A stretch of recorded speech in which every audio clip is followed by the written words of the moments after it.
చూస్ country delight, live better. ఇప్పుడే country delight యాప్ని download చేసుకోండి.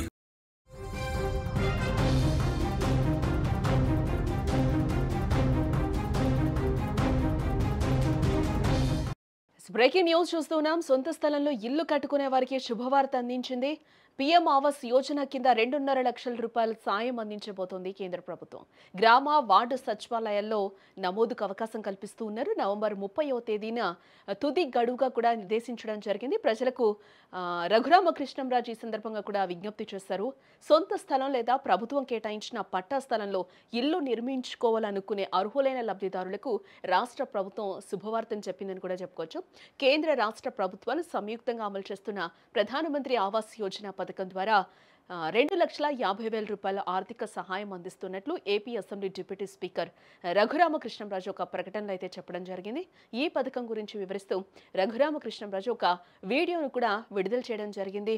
వీడియోలో ప్రజలందరికీ నా విజ్ఞప్తి, సొంత స్థలంలో లేదా ప్రభుత్వం నుంచి పొందిన పట్టా స్థలంలో ఇల్లు నిర్మించుకోవాలనుకునే అర్హులైన లబ్ధిదారులకు కేంద్ర మరియు రాష్ట్ర ప్రభుత్వాలు సంయుక్తంగా ప్రధానమంత్రి ఆవాస్ యోజన పథకం ద్వారా 2,50,000 రూపాయల ఆర్థిక సహాయం అందించడం జరుగుతుంది. అర్హులైన వారు తమ వివరాలను గ్రామ లేదా మున్సిపల్ వార్డ్ సచివాలయంలో మే వివరాలు నమోదు చేసుకోవాల్సిందిగా నా మనవి.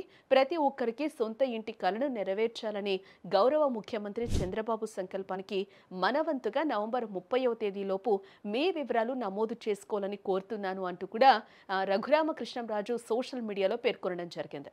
మన రాష్ట్ర ప్రభుత్వం, కేంద్ర ప్రభుత్వం కలిసి స్థలం ఉన్న వాళ్ళకి సొంత స్థలం అయి ఉండొచ్చు, పట్టా ద్వారా వచ్చిన స్థలం అయి ఉండొచ్చు.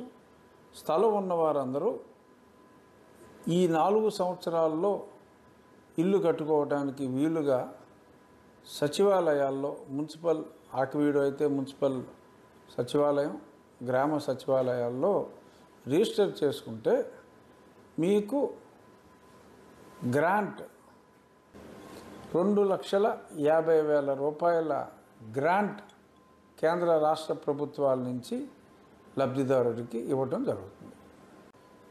సత్వరంగా మీరు మీ గృహ నిర్మాణం పూర్తి చేసుకోవచ్చు.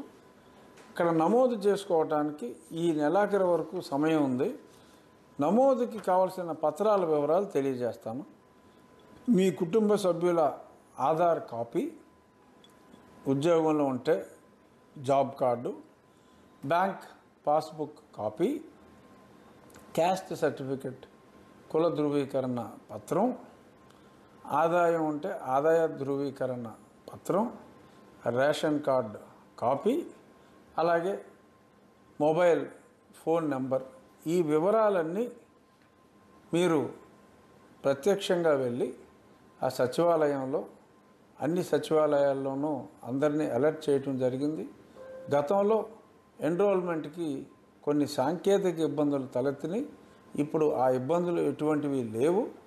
దయచేసి మీ గ్రామాల్లో ఉన్న సచివాలయాల్లో ఈ వివరాలు తీసుకొని వెళ్ళి అందరినీ ఇంటివారు చెయ్యాలి అనేది గౌరవ ముఖ్యమంత్రి గారి సంకల్పం.